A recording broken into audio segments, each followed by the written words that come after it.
Hey there.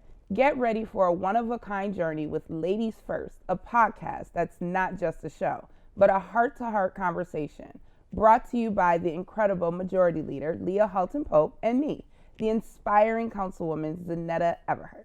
In a sea of podcasts, Ladies First stands out with its personal touch, providing a front row seat to authentic discussions and a celebration of remarkable women. It's not just about empowerment, it's about building a community where everybody has a seat at the table. And so, welcome to the world of Ladies First, Jillian.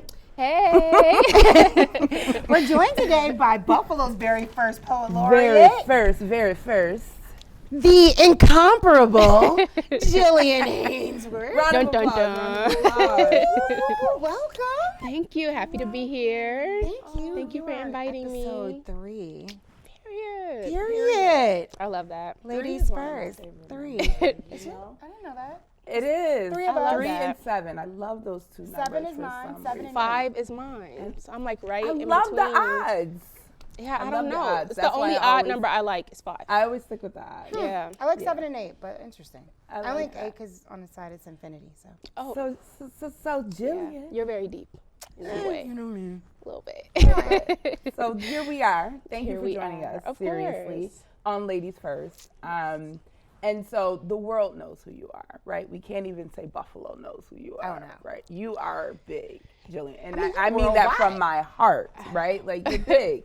You're everywhere. And so let's just start right there. What does Yeah. it mean to be the first Buffalo Poet Laureate? And for the record, before you even say it, the reason you're the first Poet Laureate is because you brought the idea Exactly. to the council. Yeah, honestly, I remember learning about Poet Laureates, and like around the same time I was really in my mind solidifying like the role of a poet. Like a poet is an agitator, a poet is political when you have to be, soft when you have to be, validating, challenging. So I'm like, we need that kind of like reverence for that kind of voice here. We know we have one in the state, all states have one, but cities started to have one. So I'm like, well, why not us?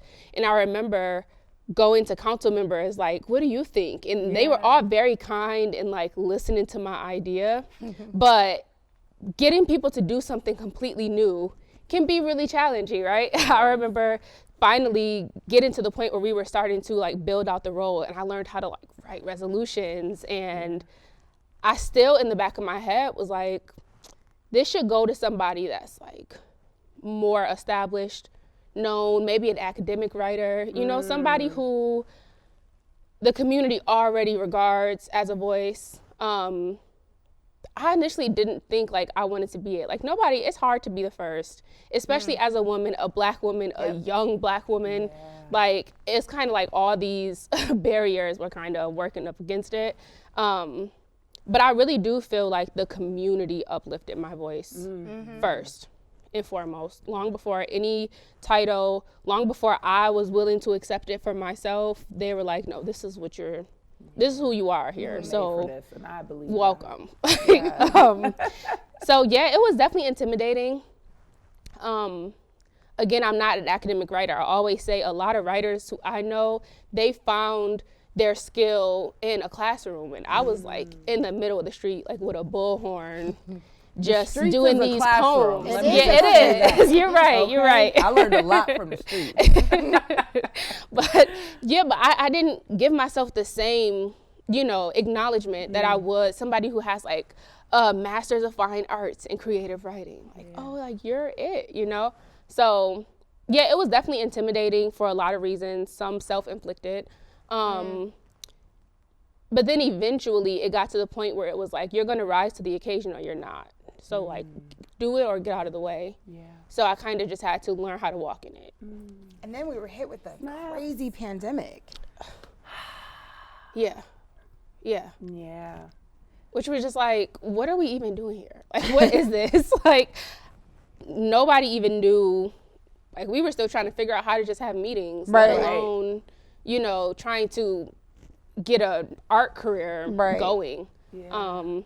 A lot of people in the gig economy had to start turning to the regular work industry, because it's like there are no concerts, there are no open mics, there are no shows.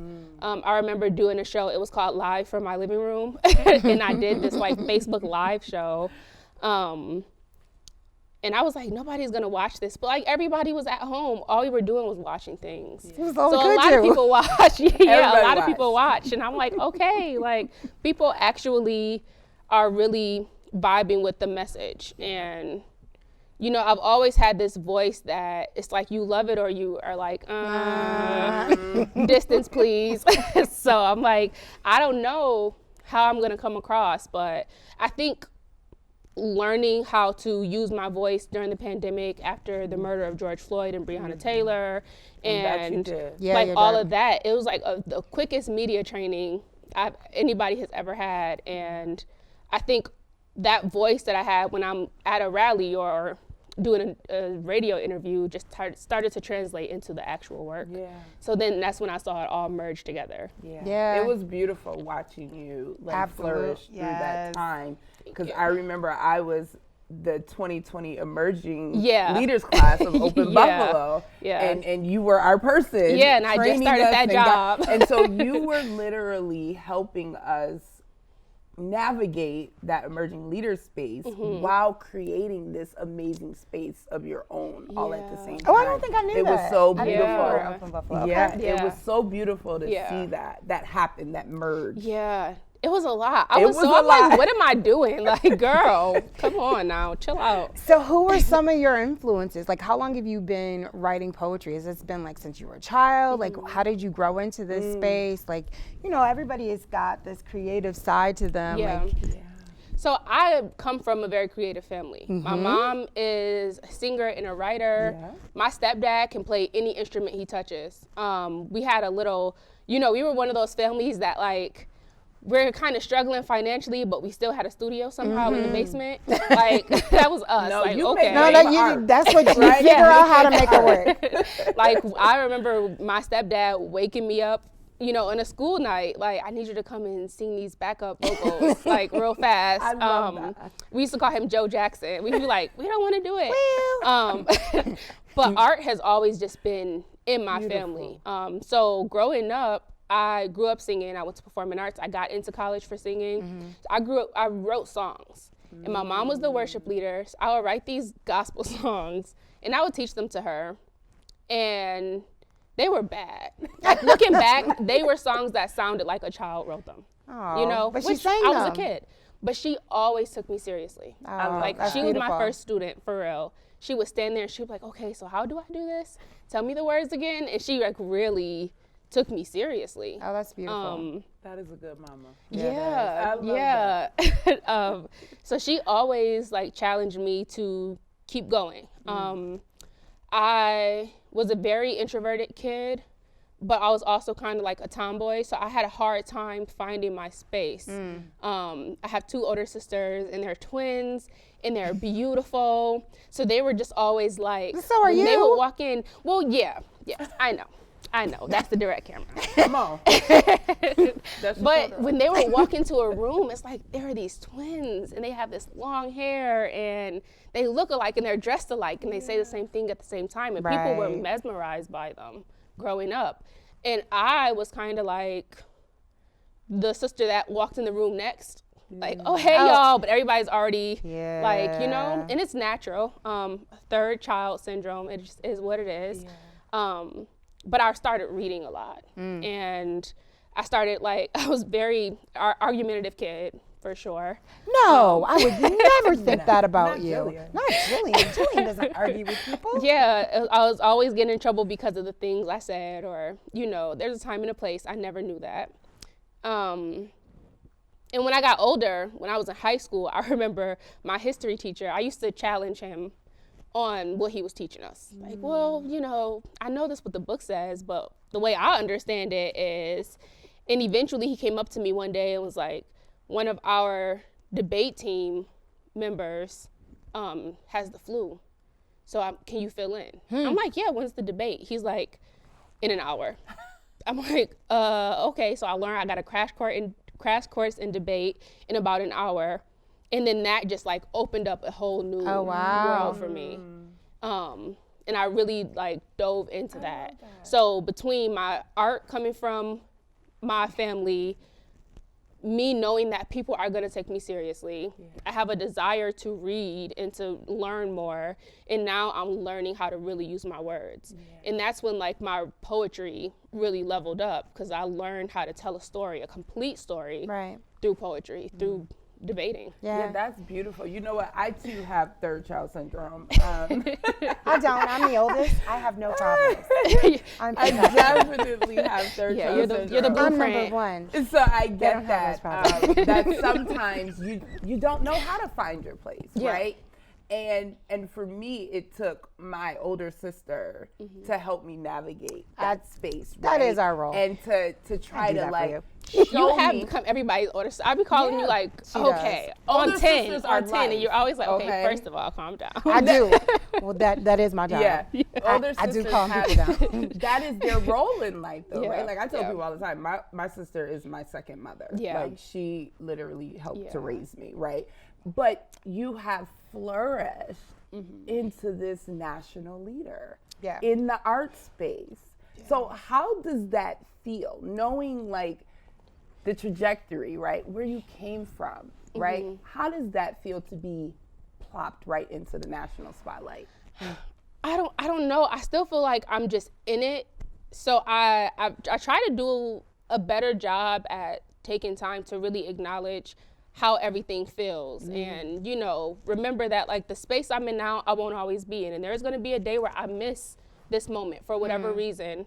I'm gonna miss this. So like cherish it. But I think because of what was happening in the world while I flourished and what was happening in this community, like, you know, the anger and the grief and everything, kind of like those feelings came to the forefront. So like I felt survivor's guilt in a lot of ways. Right. I know so many people with voices who are just natural leaders who never got a chance to say what they have to say on a platform like I do. Right. I know people who have worked harder than me and, you know, who's just as deserving, who will never sit at this table. And that can be hard. Because you sit there instead of them, you feel? Because I want so many people to at least get a shot. You know what I mean? And I know that I can try as much as I can to open doors and say names, but it's like I want everybody to understand that like my voice is not the voice, like it's a voice. Right. And I want everybody to have the opportunity to be heard when they decide to even figure out how they want to use their voice. So for you, it's about bringing people along. Yeah, and it's like everybody can't come. You know, everybody don't want to come. We know everybody can't come. We know they can't. But it's however, like I have this desire. How do you deal with that burden, though, that you can't bring everybody with you, and sometimes you are the representation for all of these other voices. How do you deal with that? Because you literally can't carry all of them either. You have to represent Jillian. You can't represent the whole world either. How do you deal with that pressure, especially so young? I think externally it's just saying the words like, I am not your voice. Like you have a voice. I'm a voice. And I love that the community trusts my voice enough to want to listen to it. But I remind them like, I'm not the savior. You know what I mean? I am one person. We all have so many different lived experiences. We're not a monolith. I am one voice that comes from one set of experiences and one grouping of perspectives. Right.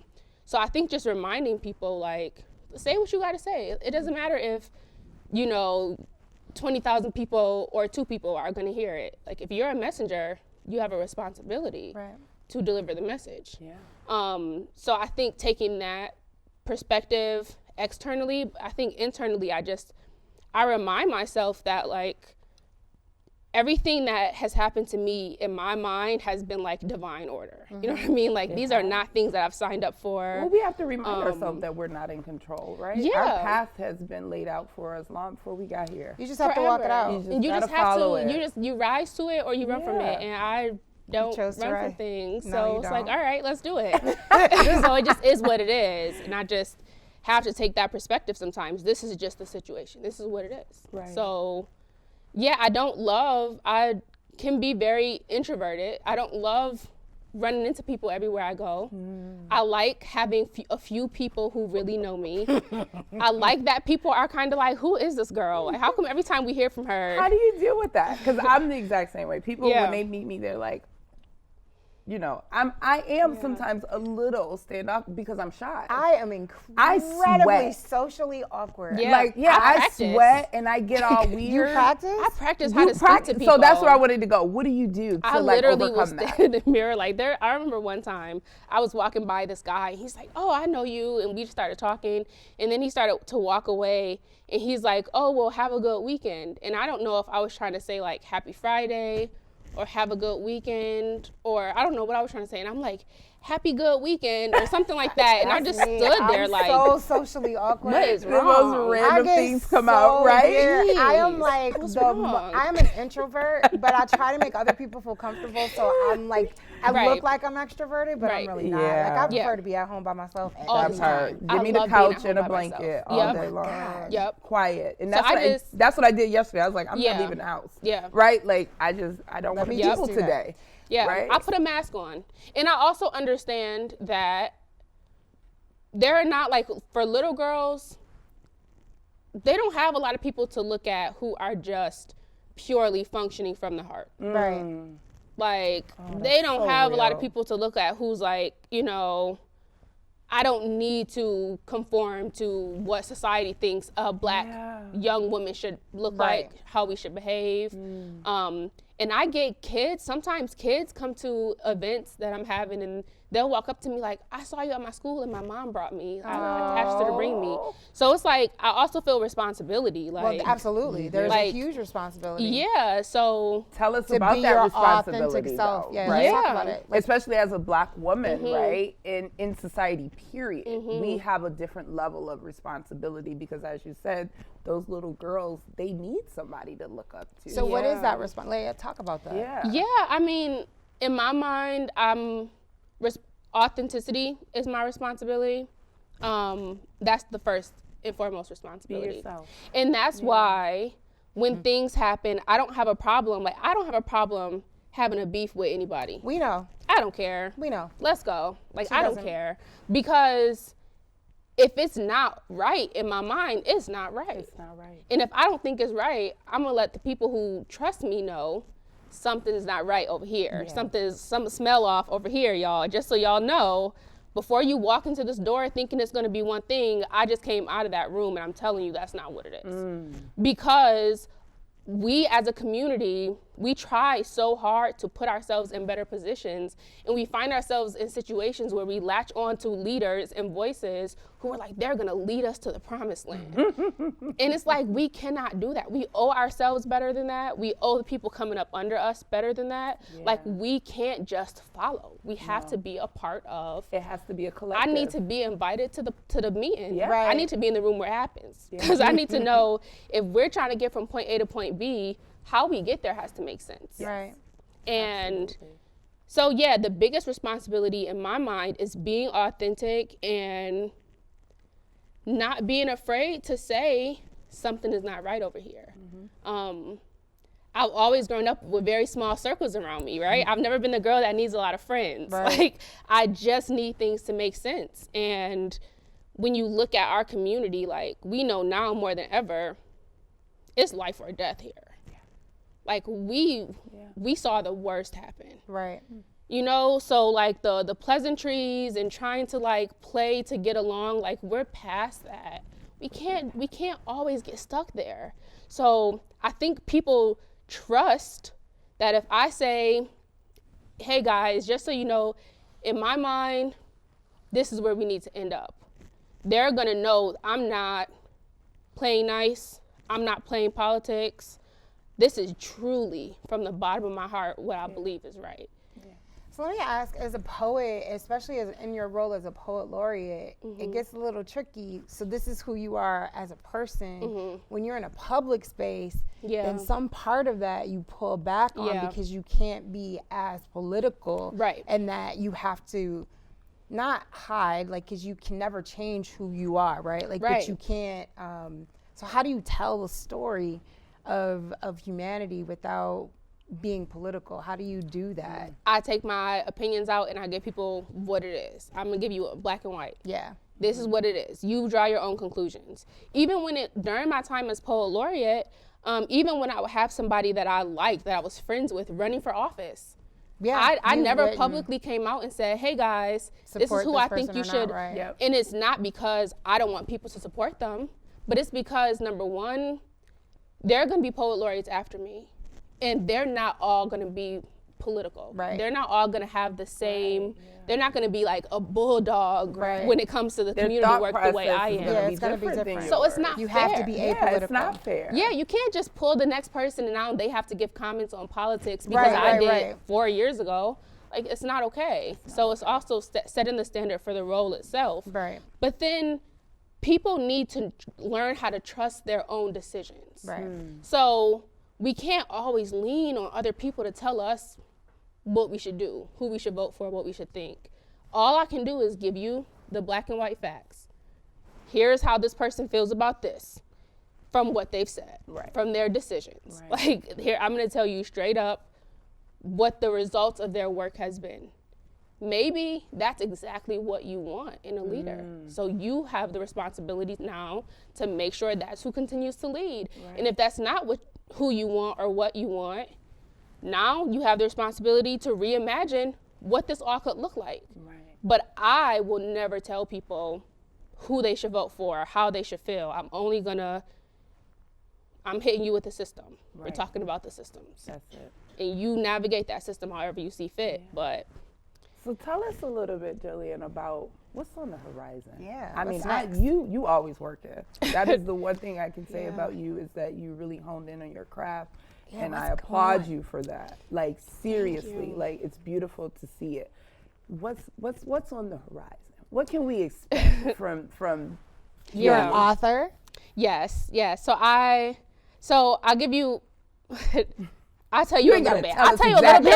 Don't spoil the surprise. Baby exclusives. Yeah. Baby exclusives. Don't spoil the surprise. So yeah, obviously, I'm a part of a group of 3 artists: Julia Bottoms, Tiffany Gaines, and myself. And we just had an exhibition open at AKG. So that stays open until September 30th. It's free. So I really hope people in the community can get out to that. I just started getting more into my marketing bag. Yes. So I'm starting to write more commercial pieces for marketing purposes. So I just filmed my first commercial. So that'll be coming out soon. That's exciting. See what I mean? I'll be in the Chautauqua Institute this summer with Kwame Alexander. There's a writer's lab, so we're doing a master class and things like that, teaching people how to write poetry. That's beautiful. And then I'm still working on it, but I'm working on building out this program. I really have this message on my heart that I want to get out to the community, and I want to try to get this out in as many diverse ways as I can. But the message itself is that I feel like as Black people, we get stuck celebrating our resilience and finding our value and our beauty in our resilience. Yeah. And it's like, no, we're not beautiful and valuable because we're resilient. Yeah. We're beautiful and valuable and worthy because we're here. Because we exist. Because we are right here. Because we exist. So I think I really want to get into challenging more the idea of like celebrating resilience and really start to ask, do y'all realize that the things that we're surviving are not normal? Right. We shouldn't have to survive. That's trauma. Like we don't, right. This is not something, you know, after May 14th, they started saying Buffalo Strong. And I'm like, this is not a sign of strength, y'all. Like, we got to be real about that. Right. So, and before we close out, I really want you to say, right, I want you to tell our people, because you are dealing with some heavy things, right, as a poet, right? Yeah. How do you take care of you. Yes. What does that What look does your like? self-care look like? Yeah, my self-care has evolved because it used to be like go to the movies, go out to eat, and now I was literally at a restaurant on my birthday and people were recording me. So my friends like got my stuff together like, no, we're gonna go. So my self-care has evolved. Self-care for me is saying no, No, and being okay with That's that a very complete without an explanation. Hard period. It's Hard going stop. to sleep, you know? I used to feel like I have to grind, I have to stay up. Like the problems don't sleep. Like, okay, no, they're not. So that means when I wake up, it'll still be here. I can still handle it. So sleeping is a big thing for me. And then just being mindful. Oh, goodness, sleep. You I gotta love sleep. sleep. That's the best self-care ever. It's so take good. a nap. It's revolutionary. Yes. Yes. It Rest really is is. Resistance, one of Yep. my favorite That's books. one of mine too. We just Oh talked my about this. goodness. Yeah. 2 months Yeah. ago. Yeah, It's one so- of And those it's hard because we always have so much to do. It is, but you gotta sit still sometimes. Yeah, Right? You yeah. gotta sit still. So advice. Give our listeners some advice. Some Anything, advice. anyone. Just throw out some advice to our people. So to another young person who's Yeah. coming up, Yeah. who's walking in a similar path Mm-hmm. to, what do you tell this young lady? 'Cause Yeah. this is ladies first. Right. My favorite advice would be life always tells us that we have to decide what we're going to be, what we're going to do. You got to figure out while you're in high school what you're going to go to college for. While you're in college, you need to know what your career is going to be. Don't do that anymore. Throw that away. Throw that whole, don't even put it in the trash. Like, throw it out the window and let it blow away in the wind. Occupy your mind with figuring out what kind of person you're going to be. What are you going to stand on? What are you not willing to be movable about? That's Figure out who you want to be. And then build your life around being that person. Yes. And you'll start to see so many different opportunities fall into place. I never said I wanted to be a poet laureate as a kid. I just didn't want to live paycheck to paycheck. Right. Like I wanted to survive. But once I decided, I'm standing on, trusting, building trust within my community. I'm Right, standing on anti-racism. I'm standing on being a womanist and just really believing in opportunities for Black and brown women. This is what I'm about. I'm 10 toes in this. And you trusted on you. And that's all I cared about. And then all these other things started to align with who I want to be. Right. So focus Amazing. on that instead of what you're gonna be. So Thank focus you. on yourself. Yeah. Yes. Build yourself. Build Thank you, yourself. Build on Jillian. yourself. Thank you, Jillian. Thank you so Thank much. you. Thank you This to is our Ladies listeners. First. Leah, we want to close this one out. Yes. This is Listen. Ladies first. The end of. Focus on Oh you. my goodness. Episode 3 with Jillian Hanesworth. You are The amazing. incomparable. Girl. I love you. you. I The knew this was best. gonna be a hit. Janetta. Come on, Leah. Ladies first. Ladies Thank you. First. Thank you.